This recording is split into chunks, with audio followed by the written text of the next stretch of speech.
It's not about having a deal. It's about what you do when you're in the deal and what you leave with when you leave the deal. By about the age of 25, I want that certified respect that comes with, you know, proving yourself to yourself. 16, I used to make like, I don't know, like a couple bags a week. And to me, it was the norm because I was working hard. When it goes wrong, they'll just drop you. You know what I mean? It's like, it's on to the next one. You have to remember it's just business. We're gonna put it out and see how it feels. Like, what the hell do you mean you're gonna put it out there and see how it feels? Like, this is my track. We need to go boom, boom, boom, boom, boom. Like, going through a lot of pain, snakes and ladders, growing pains. Thought you said he was your dog. He ain't even post your tape. You get what I'm saying? Brody said he was your dog. Nah, he'll fuck your bae. Man can't school me about the game. I know he's real, I know he's fake. You're someone that I know like definitely cares about music. I said if I'm gonna have a one in-depth chat, I'll take my chances with Amaru.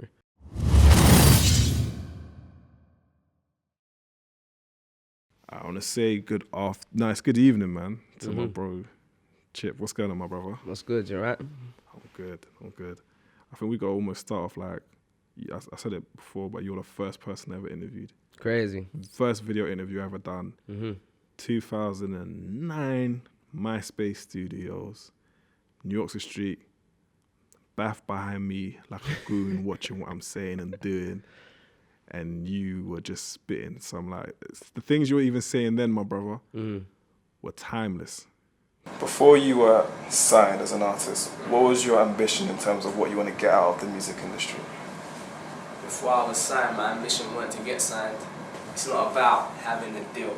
It's about what you do when you're in the deal and what you leave with when you leave the deal. Building a core fan base is entirely down to the artists themselves. There's no push, there's no money. You can do a million videos. If the people just don't take to you, they won't take to you. Yeah, 2009. 2009, yeah. Yeah, it's like 18, 10 and 19, yeah. Big up, man. You too. Come on, bro. It's bad people went on, man, about like interviews and that, but I don't like to speak much, rather just do it in rhyming words, but I feel like you're someone that I know like definitely cares about music, the music, so I said if I'm gonna have a one in-depth chat, I'll take my chances with Amaru. What is it about, in general terms, what is it you dislike about interviews? Like, what is it people trying to get you to say things you don't want to say? What turned you against it? I just didn't come here for that. Like, if it's not in rhyming words, at some point, even if I say something that's like gems to someone, if it's not in rhyming words, I just think like, I shouldn't have said that. Like, there's nothing I can't explain in lyrics. That's it. And then, secondly, guys like the games now, kind of like full of people in seats that, truth be told, wanted to be rappers, bigger rappers, because you might still be able to write a bar, but you just didn't ever click it. You get what I'm saying? I feel that when they get the artist in front of them, they're more trying to like trick them out of their position rather than genuinely wanting to interview that person. You get what I'm saying? So I just don't be giving people the chance to trick me out of my position, because if I say it in rhyming words, I bet you're gonna get what I was trying to say. Yeah. I mean, bro, listen, I listen to, I think, you know, I don't know if you understand it, but you know, you're like, Nigel say you're anointed, you're gifted, bro, like wisdom, yeah? Up. Because it's like, even when you're not putting down the bars, even when you are speaking, bro, like I put it down one time, I said like, prophetic words. And I put it to you like this. When you speak and when you're saying things, do you realize, not even just lip rapping, like just when you actually just talk normally, do you realize the actual power of the tongue, like how you're almost a visionary, you're seeing things that in effect come to pass, like you used to say, like, look, as an artist, after your new buzz wears off, that's when the real work begins. Every artist has a year. And after that, you get resistance. Yeah, I remember saying that when I was a kid, definitely, like, as in like, after you're hot and new, that's when you're really gonna see who's who. I was hot and new 15 years ago. Do you get what I'm saying? So it's like, the way everything now is like on one screen, like, say like for instance, even like Instagram, you can be like a comment, like you can see your idol's name in like a comment, and then your name, and it might have you thinking for a second like you're on the same level because you're on the same screen. Do you get what I'm saying?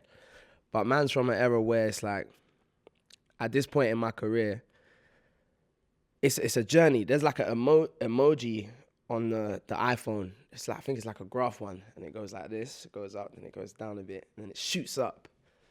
I feel like I'm on the last part of the graph, and I know that because I don't want to talk about like me planning to retire, but hopefully I want to hang my boots up in the next 5 years, innit? But I just know that my skill set right now for what like I can do with beats and bars, everything that I've been through has been worth it.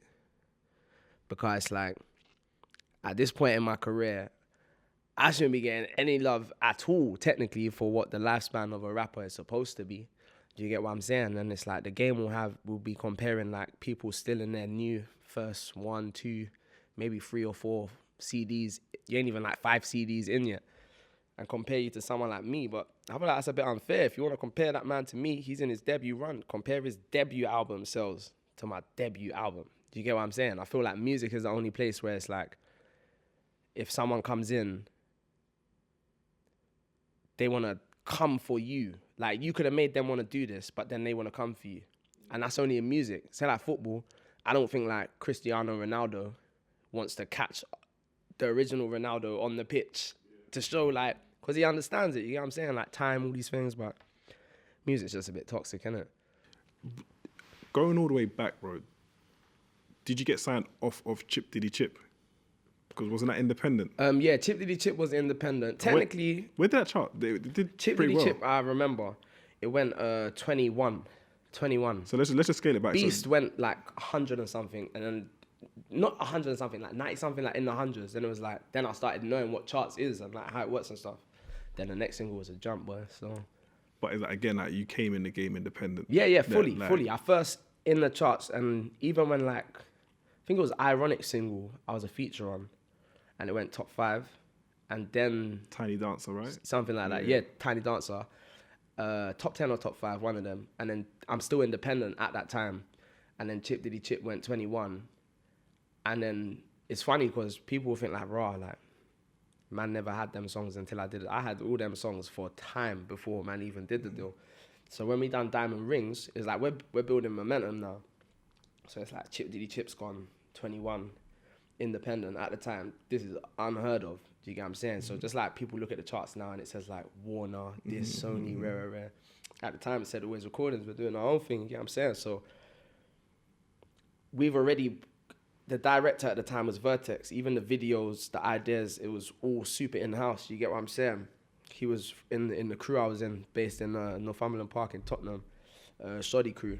But he was cold at videos, you know what I'm saying? So we've already got the Diamond Rings. If you go back and watch the Diamond Rings video now, it's cold, you get what I'm saying? We've already got the concept, we're moving.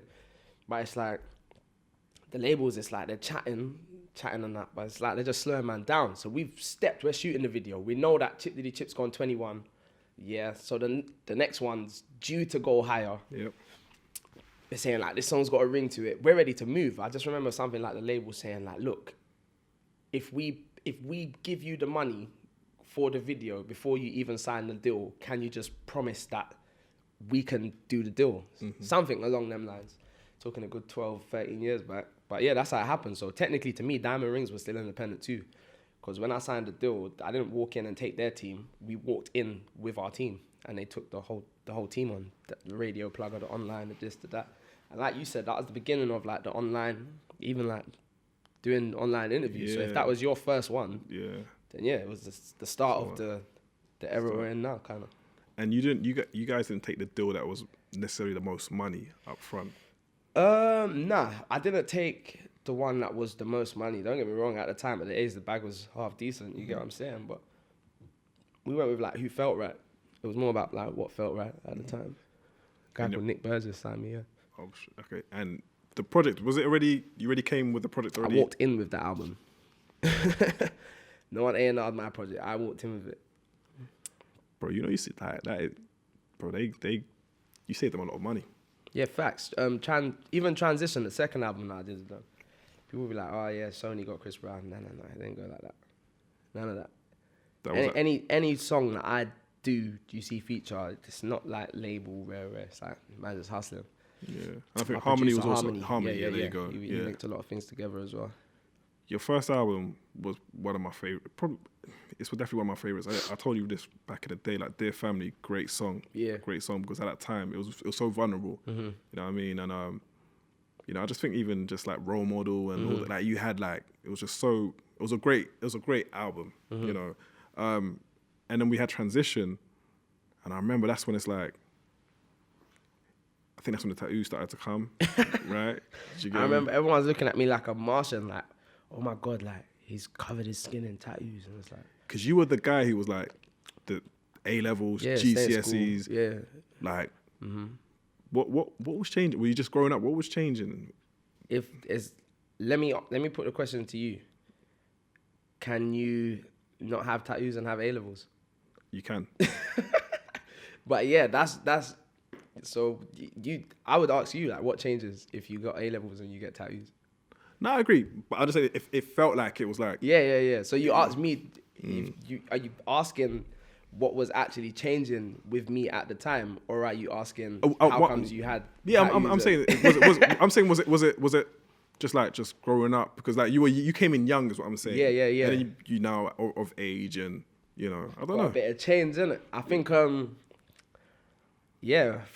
was living by myself, like cooking, cleaning, keeping my house clean from about the age of 17, and paying my own bills, making my own money. So I think like the tattoos and that was just like, yo, man, like obviously now I can look back and say like, bruv, you were just a little boy.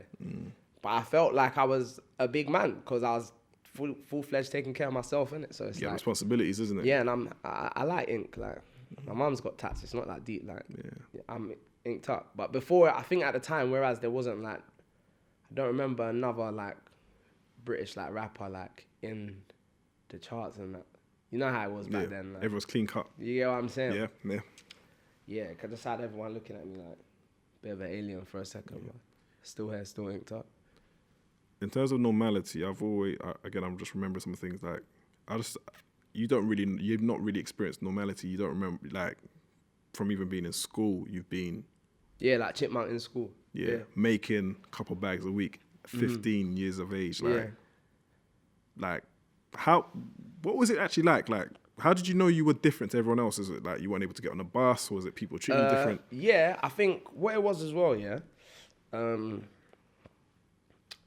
one, just when I was like first started to get known and that, like before things were visual, if I got on a bus or something, I would hear youths playing my songs on the bus and talking about what I might look like.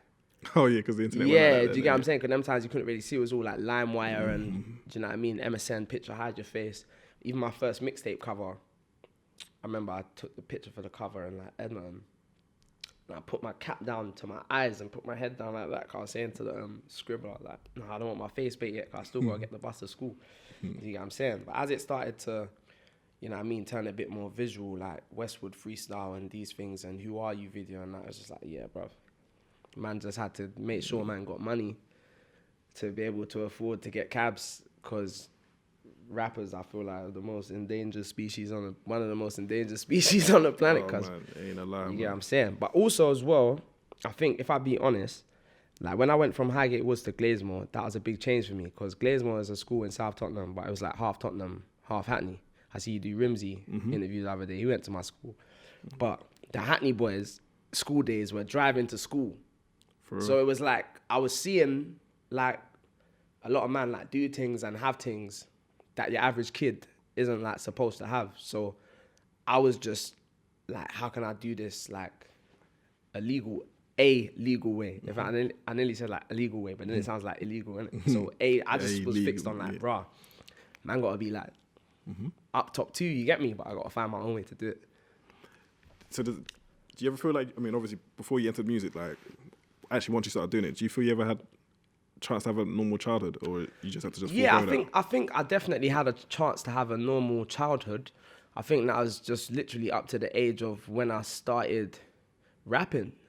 So I started rapping about like 14, turning 15, and things just moved rather quick. How did you know you actually even had the gift? because I used to remember hearing the older lot spit and thinking like, nah. Obviously, like I was naturally like intellectual, Yeah. so and academic. So when I'm hearing the words that are actually like coming out of their mouth, like at the time, even though they was lit to everyone else, I used to think like, I can do that. That's easy, man. Like your vocab's like it's smooth, you know what I'm saying? So one time everyone was just spitting in the park, like the older lot, big gal and that. Obviously, like I'm like the kid that's too young to be there, but there, and they're spitting in a circle. And then they get to me and they try to skip me. I'm like, no, I got something. Them times there, I can't remember. Piper, they had it on the Nokia ringtone. Spat my bar, like my one lyric that I had. Everyone went mad. I was looking at everyone like, oh yeah. Saying nothing like, yeah, all right, cool, let me do some more of these. And one led to the other, and then now I'm just addicted. Yeah, man, it's amazing. For part of the journey is like you're one of the artists that has, I feel, done it all to an extent. Been on a major, you've had a number one, you've toured, you've done stuff internationally, but the time when you were departing Sony, I don't know if I asked you about this, I don't even know when you want to speak about it. What happened? Why did you end up parting ways? Was it with Sony? Yeah, I remember even them times there, like if you left your label, no matter how you left, you got dropped. Like you got dropped. All that happened is they couldn't afford to pay me what they was contracted to give me for another CD. So man left. Like that's it. Like if it's in writing, you're meant to get a certain amount, but it's like, yo, even if you go 5p under, I can get out of this. So I use it to get out, and I think at the time, to be honest, even though as everyone can see, I constantly be getting tested and challenged. Once I'd been through the circuit of the slugging it out on radio, back-to-back barring, clashing, rare, tried to make some type of songs that ain't like the usual, and they were successful, and then tried, like the time transition, a lot of like R&B global superstars and Bashment, the Movado tune and all this stuff. It was just like,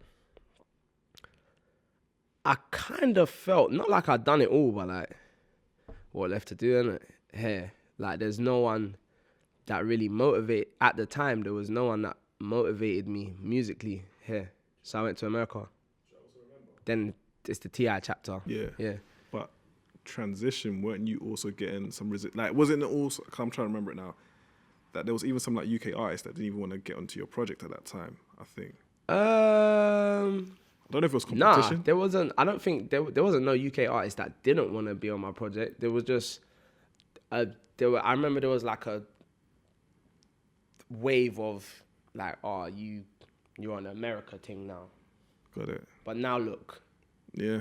Do you get what I'm saying? I'm just a person that kind of like probably done something.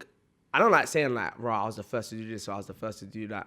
But there's a few people that were, I always say the America thing, some people will be like, but Chipmunk was on that from early though. But no one will say that he was working with Americans from rare. But I'm the person that's going to be like, all right, to the generation at the time, it might have looked like it was me.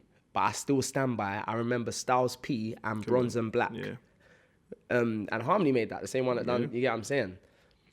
I don't want to take the glory for anything. Like my voice is just here to be a vessel of the true story of what happened in UK music. As someone that was young enough at the time to be a younger, but skilled enough to be around the olders, I can actually tell you the truth. Like I'm not here to cap. I'll lick a spitter down. It don't make me the king. Do you get what I'm saying? Like, someone has to tell the true story, man. And I've been around it, you get what I'm saying, from out of garage, into grime, into, I would call it the wave of people from ethnic minorities first taking over the charts in the UK, to the doors being closed. If you was actually street, actually gangster, it was, they were just closing doors in your face, to UK hip hop taking off, street culture taking over, and we're here now. I've lived through the whole thing and seen it, and spat cold verses the whole time. So, yeah, I'm just here to tell you to make sure that no one's capping and everyone's telling the truth. Kind of a bit of a sidebar. What do you think sparked all the resistance? Because I think across your career, it seems like there's always been a resistance towards you. I don't know if it's whether it's from your peers, whether it's from like, what do you put that down to?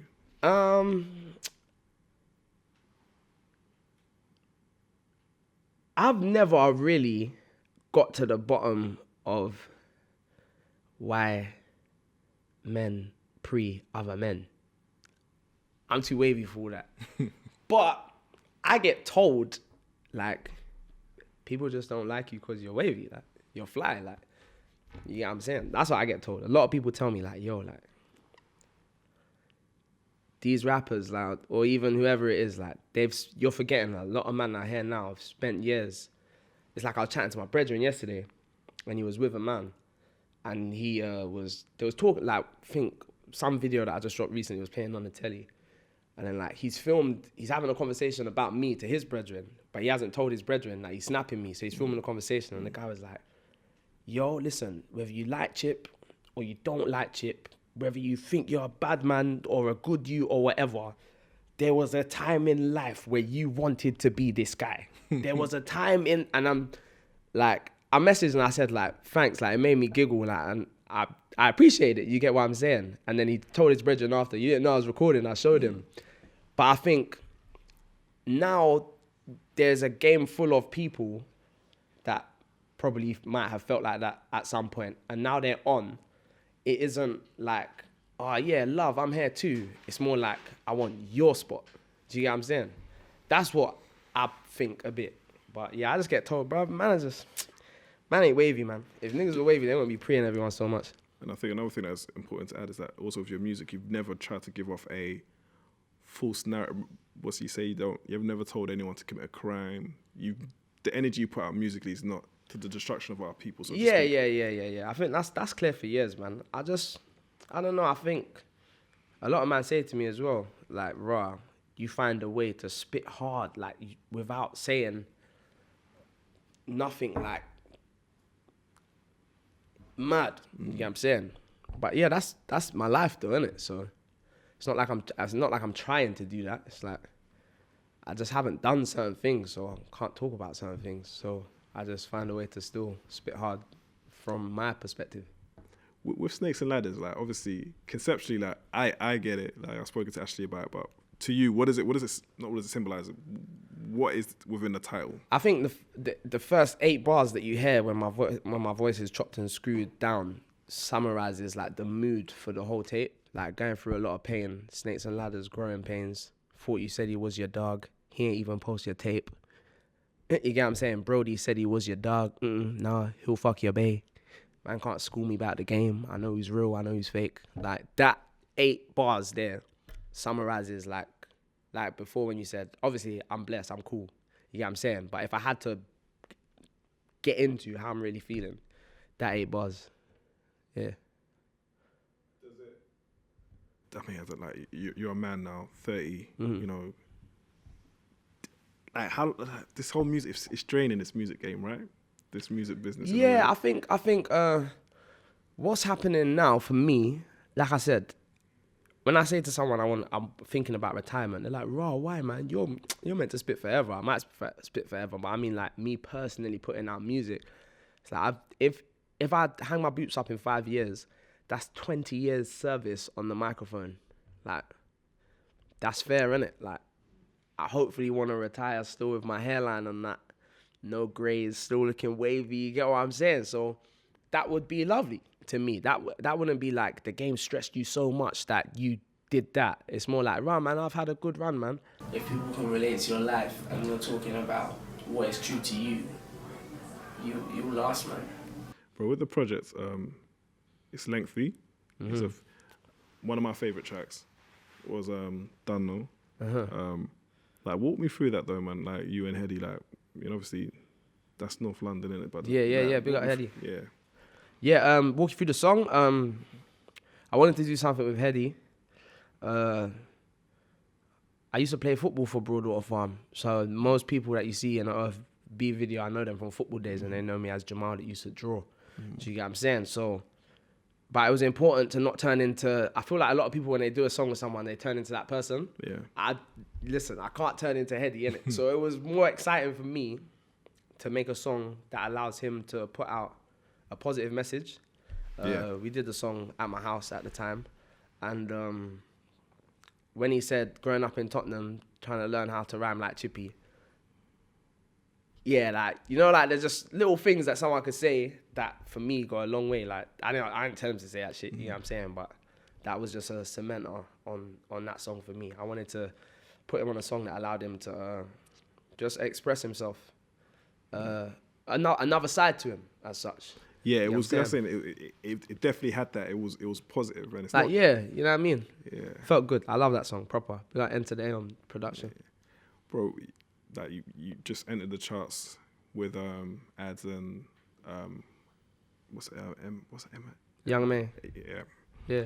And the Bugsy tunes, and then yeah, okay, well. now you had put out, you wrote, since last year you knew you was coming out this time, right? Yeah.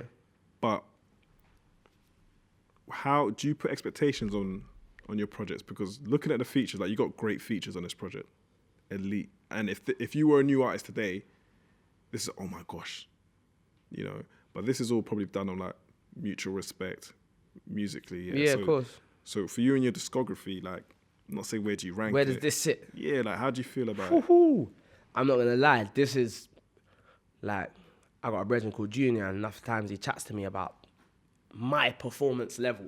Like, my performance level. I don't know how to explain performance level. You'd have to ask him. Mm-hmm. But this tape, for me, if I be honest, might be my best performance level.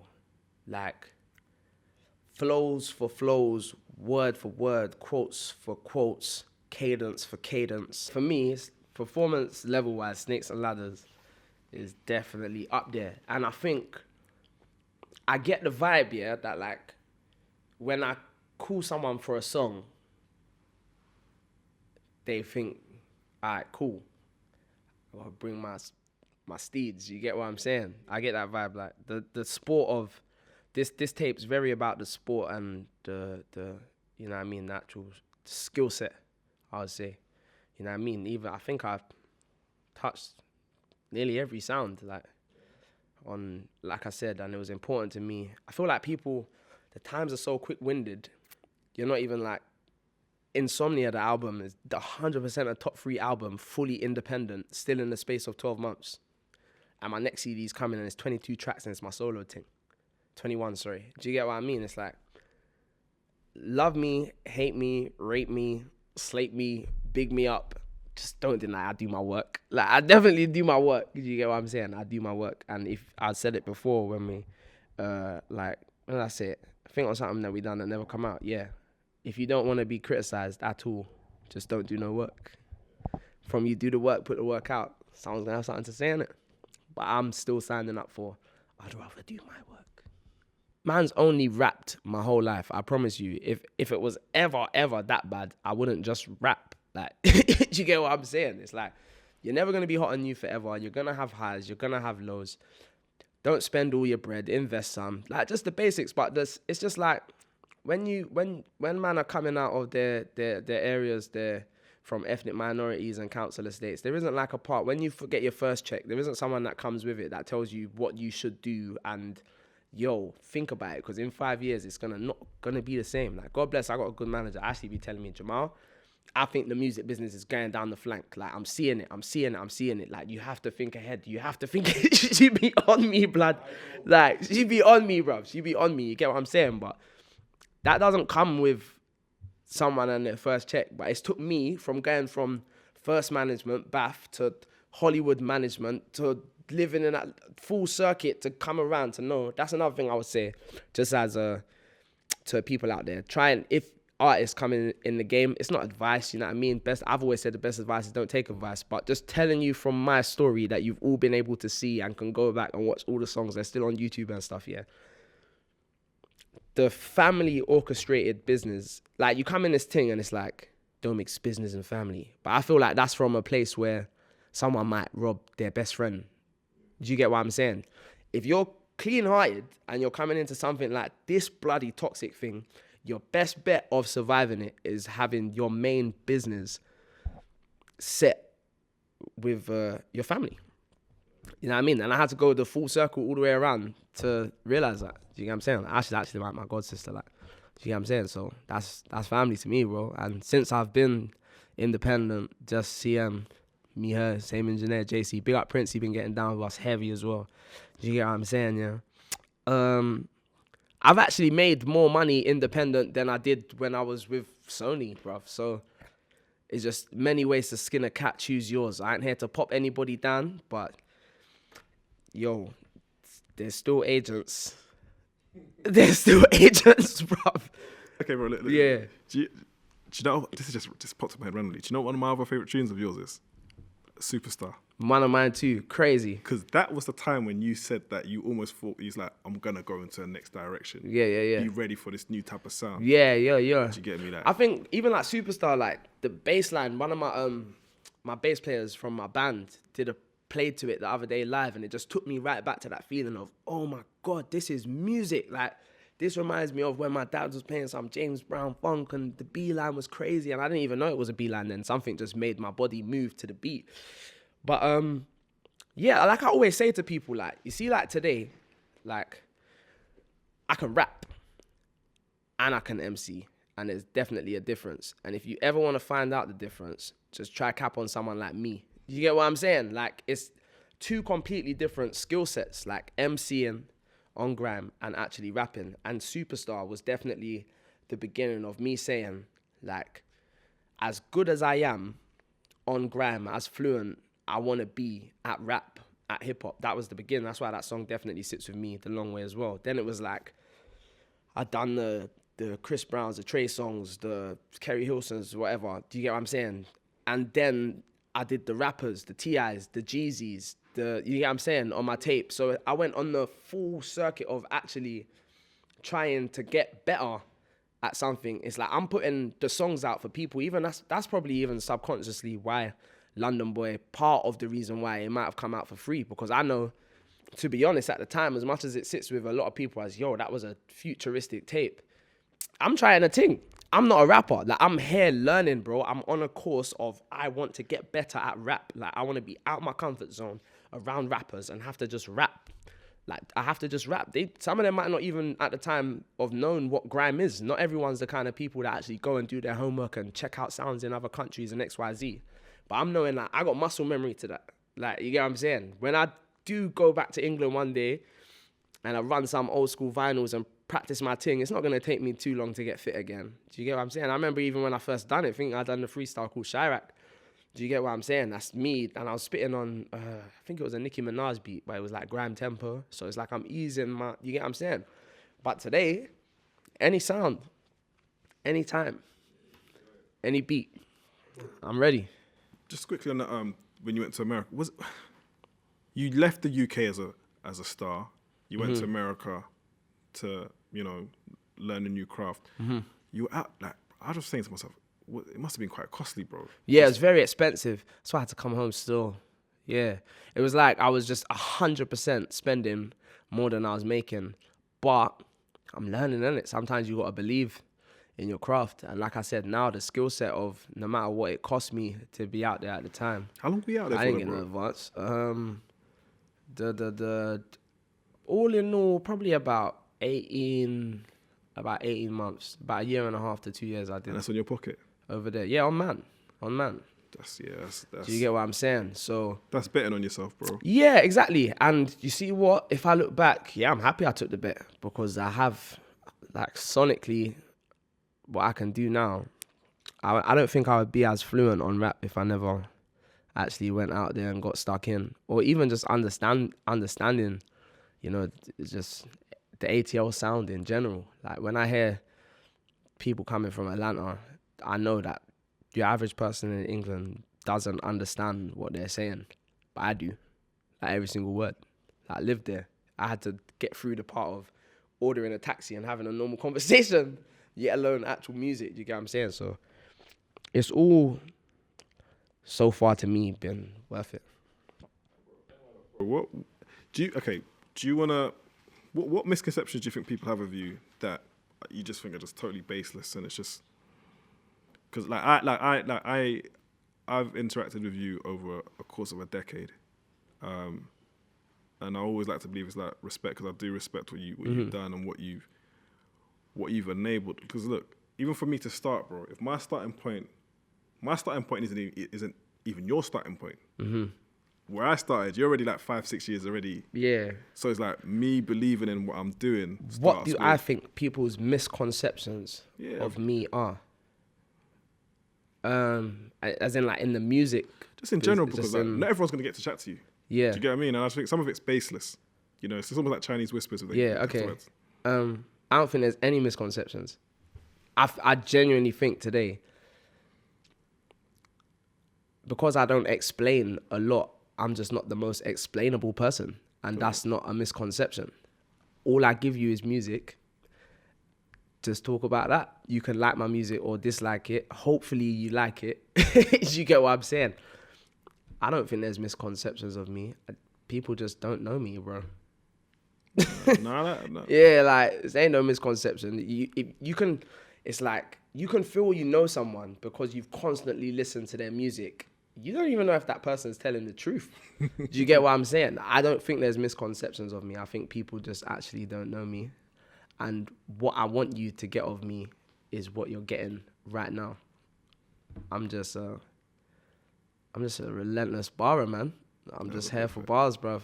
That's it. I don't get into this, is he whatever. Yes, safe, bruv. Nothing you think is a misconception. You just don't know me. Break down 3 of your, I won't say your favorite tracks, but 3 songs that you want to break down for us off your project. It could be anyone that you want. Bro, that's crazy. Hot 97 outro for me.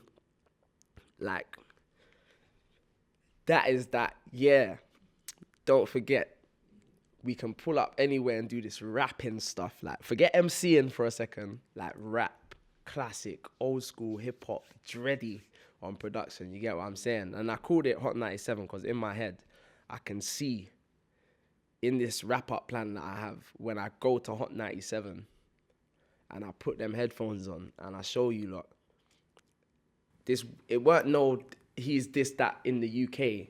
Bro, not even just me, the man them, even though half of us don't chat now, worldwide, yeah, can do this thing, bro. I'm telling you, bro. I've seen it. Like I said, I've gone studio with people from around the world, so I know it, innit? But I just feel like this UK thing, like size-wise, is why we do what we do size-wise. Do you get what I'm saying? But now, times of the iPhone, it's definitely expanding.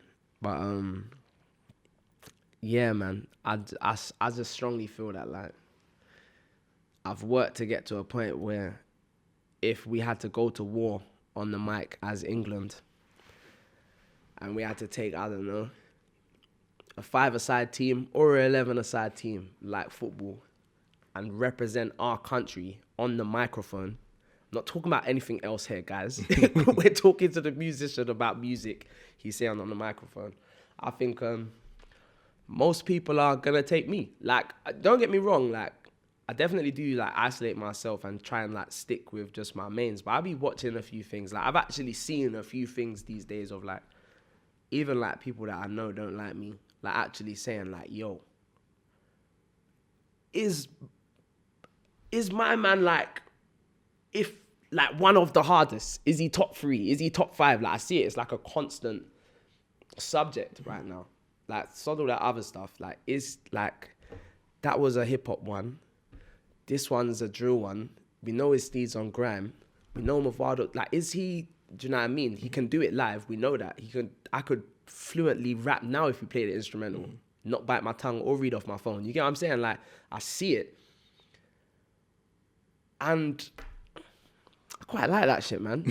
I'll be honest, bruv. Like, it feels good because I know that I've took so many stones that I know that a lot of people wouldn't have been mentally strong enough to take just to get to the point of like, just respect my artistry. But after 15 years in the game, I can honestly say I feel it a bit now. I felt when I've felt hated, if that's what you want to call it, and I can, you know what I mean, hate coexist with love. But now, if I be honest, I genuinely feel more love than anything else. Like, It's a beautiful thing, the man. only people who might be chatting shit is like, I don't know, someone who bare likes my man or something, innit? But even they know I'm hard. You get what I'm saying? At what I do. Yeah. You get what I'm saying? Bro, let's I'm easy. Let's do one more, because we spoke about Dunno before. So let's break down one more track. So that was Hot 97. If I had to pick one more, sorry, I went off on a tangent there.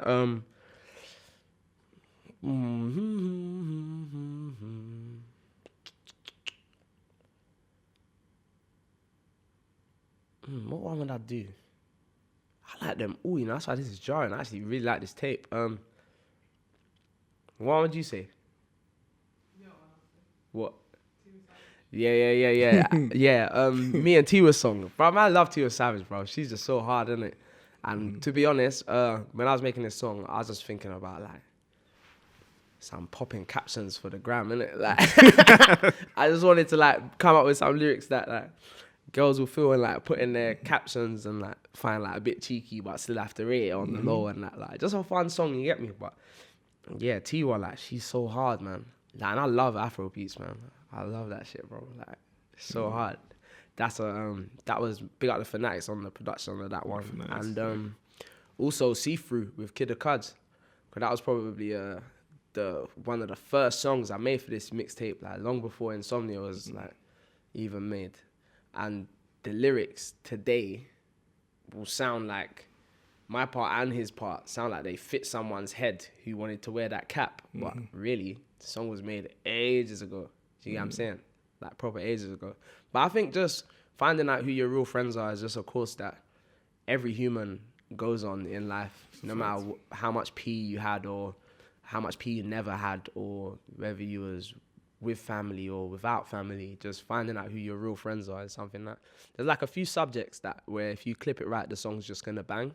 Fake friends, love, money, just things that go in everyday life. I always say, remember when Soulja Boy said, hot up out the bed. That's what you do, innit? You get up, you fresh up, you look in the mirror. It's like, ooh, now I got an anthem to do it to you. They're the songs that go off and last. But I've just been along the way trying to make lyrics be as respected as production and choruses. You know what I'm saying? Like the thought of blasting a song with no chorus and seeing it get mad traction to me is as exciting as having a song with a big hook. Because I remember the times when if your song didn't have a catchy chorus, no one would want to take to it. You get what I'm saying? No, you can't do this, can't do that. The hook's not very...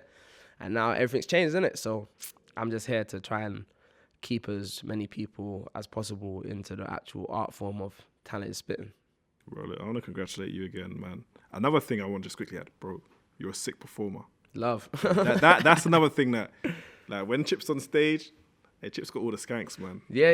No, it's a wave, bro. You got to keep it wavy, man. You enjoy it. Like, when you're on stage, bro, you can see that you enjoy it, bro. Yeah, proper. And it's mad because now everyone's just at home. Like, you can't do nothing. Like, there's no shows, there's no this, there's no that, there's no war, no... You get what I'm saying? Like, it's done, bro. It's at home, innit? But I was speaking to a man the other day. He was saying, like, bruv, he don't even want to put music out because he's not excited, because he's not thinking about... When he makes a song, he's thinking about what show he's going to lick down. But as much as I'm a sick performer, I think my brain kind of like, I was saying, like, mine kind of works the opposite. Like, I think, like, right, everyone's just at home. That's perfect, because, like, I'm a man you have to listen to. Do you get what I'm saying? So, yeah, come to the show and turn up, but, yeah, stay at home and hear this. Like, it works for me. I'm slanging it out. Like I said, Insomnia and Snakes and Ladders is all in the space of a 12-month period. Like, do your work, I do mine, you feel me?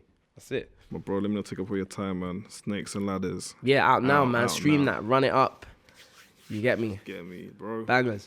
Bro, 11 years, seen the growth, bro. It's amazing, bro. Yeah, thanks. Amazing that we've Appreciate had it. this You too, man. You get what I'm saying? Trying, bro. Yeah, I've seen some good interviews, man. Says, you know, let me come in. And I leave some codes. And I respect when there's things that you may not think make sense. You know, I get the bird call. I understand. You know what I'm saying? Do you get what I mean? Yeah, of course. But it's respect. It's always respect, bro. And, of course. No, I appreciate you, man, and I appreciate what you've given us as a culture. Thank you, man. Because it sounds weird. Like, even though I'm a little bit older than you, I've grown up listening to you. Thanks. Do you get what I'm saying? And it's crazy to say that. I said, what did I say? In the Daily Duppy, I said this game would be knackered without my 2 pence. Let's keep it fun and funky, innit? That's you know? it, man. Big All up, right, appreciate it. Thank you for your time, my Love. bro. Don't know, Snakes and Ladders out now.